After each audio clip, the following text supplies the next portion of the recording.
Throughout the cross-country season, individual athletes will take wins at stacked meets that surprise avid fans who are expecting more predictable outcomes. At the end of the day, though, the real deal to these athletes comes down to the NCAA championships. It's the only opportunity for everyone in the nation to formally face off in a grand hurrah against each other. It's a grit fest from start to finish that truly tests who is the best team in the nation. Very rarely will you see a team outside of the top 3 win a championship title, and the individual titles can often go to those who have had blatant undefeated seasons. But one year in particular stands out among the rest by far, and to this day, no other event has come even close in terms of the sheer amount of upsets that happened. Let's talk about the story of the biggest cross-country upsets in NCAA history.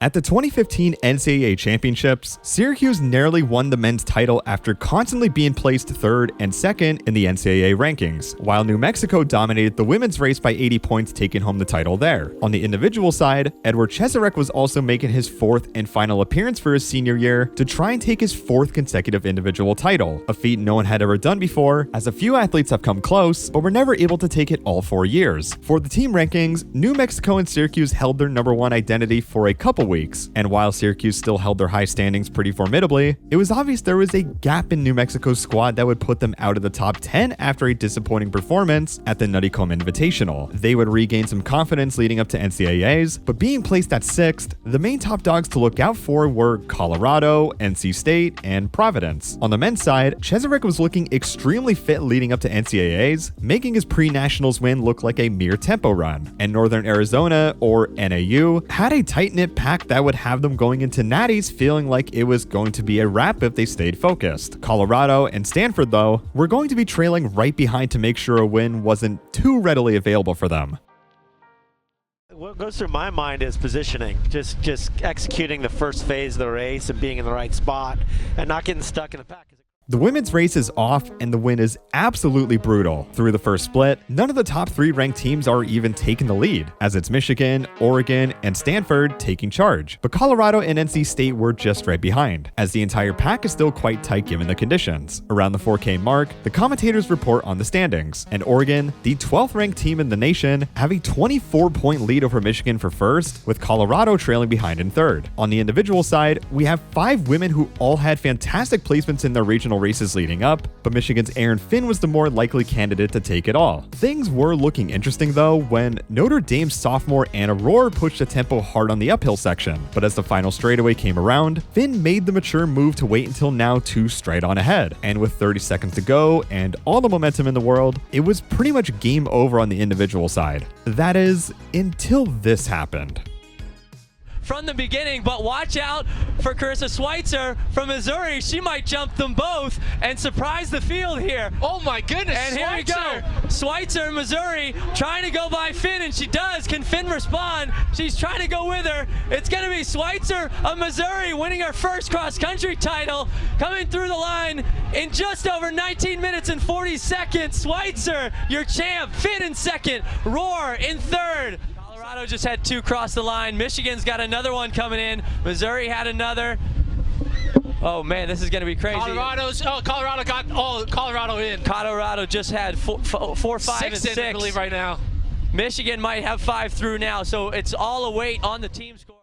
After not even qualifying for NCAAs the previous year, junior Carissa Schweitzer from Missouri stole the title from Finn with a monstrous kick to take her first NCAA title ever. As for the team scores, no one really knew who won, as Michigan and Colorado made up substantial points in the last K or so. As they tally up the points and the word gets around, it would be Oregon, the number 12 ranked team going in, that pulled off the single largest upset in NCAA cross-country history, winning by a single point over Michigan, another team that could have pulled off an upset as well, as they were ranked number 5 going into the championships. Oregon's historical win, combined with Schweitzer's near one-of-a-kind kick finish for her own upset, made the women's race insanely memorable. But now that the men are lacing up, it's time to see how that one goes.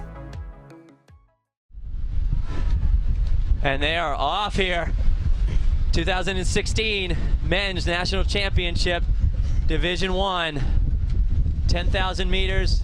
We'll know in about 30 minutes what's going to happen.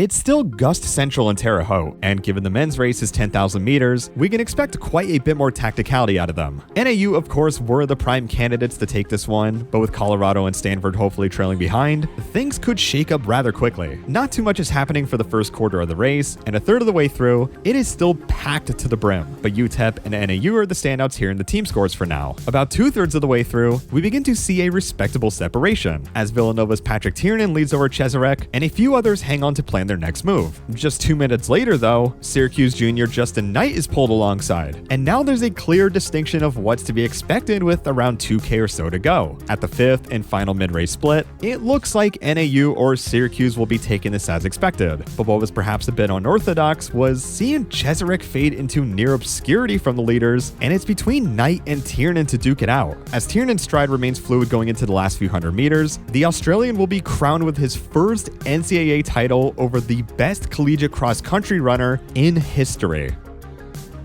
The Australian from Villanova, coming off of an Olympic 5K competition just months ago. It's Patrick Tiernan from Villanova coming through 29-22, winning the title that eluded him a year ago. Justin Knight in second, moving up 2 spots from 2015. Those two, so happy. He's in third, about 25 seconds outside of the win. And Futsum Zenasalasi finishes 4th. You go, Northern Arizona, it's official, 125 points over Stanford by 33. Stanford in second, 158, a great showing for them. Syracuse at 164. NAU graciously took the overall team title with 125 points after a super dominant season all year, but Patrick Tiernan's upset over Cheserek was certainly one for the books, as it was a hell of a way to grab a first ever title for his senior year after placing runner-up to Cheserek the year prior. Overall, the 2016 NCAA D1 Cross Country Championships was a complete and utter shock and joy to the collegiate distance running scene. Nearly every expectation was thrown out the window, especially on the women's side, and it just goes to show how volatile, brutal, yet emphatic a sport like cross country can be when it comes down to the championship title. Maybe someday we'll see an individual athlete pull off the forbidden 4P, or even see a more underdog team take the title. But until then, this has been the story of the 2016 NCAA Cross Country Championships, and thanks for watching. Thank you to all my patrons for supporting the channel, and if you want to support the channel for more content like this, come on over and become a patron, drop a sub, and peep the Instagram too. I'll see you on whatever video I upload next, and take care.